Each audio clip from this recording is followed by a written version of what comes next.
একসময় অযোধ্যার রাজা রামচন্দ্র তার স্ত্রী সীতা এবং ভাই লক্ষ্মণকে নিয়ে বনবাসে ছিলেন। একদিন লঙ্কার রাজা রাবণ কৌশলে সীতাকে অপহরণ করে নিয়ে যাচ্ছিল। ঠিক সেই সময় আকাশপথে উড়ছিল বীর পাখি জটায়ু।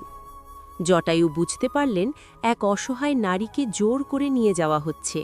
তিনি সঙ্গে সঙ্গে রাবণের পথ রোধ করলেন। হে রাবণ, তুমি অন্যায় করছ, সীতাকে ছেড়ে দাও, বললেন জটায়ু। কিন্তু রাবণ রেগে গিয়ে জটায়ুর সঙ্গে ভয়ঙ্কর যুদ্ধ শুরু করল। বয়সে বৃদ্ধ হলেও জটায়ু সাহসের সঙ্গে লড়াই করলেন। তিনি রাবণের রথ ভেঙে ফেললেন, কিন্তু শেষ পর্যন্ত রাবণ তার ডানা কেটে দিল। গুরুতর আহত জটায়ু মাটিতে পড়ে গেলেন, আর রাবণ সীতাকে নিয়ে চলে গেল।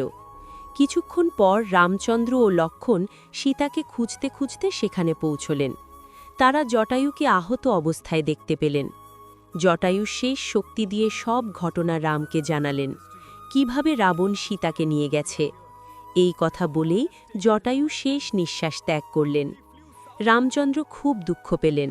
তিনি জটায়ুকে নিজের পিতার মতো সম্মান দিয়ে শেষকৃত্য সম্পন্ন করলেন। শিক্ষা: অন্যায়ের বিরুদ্ধে দাঁড়ানোই সত্যিকারের বীরত্ব। বয়স নয়, সাহসী আসল শক্তি। সৎ কাজ কখনো বৃথা যায় না।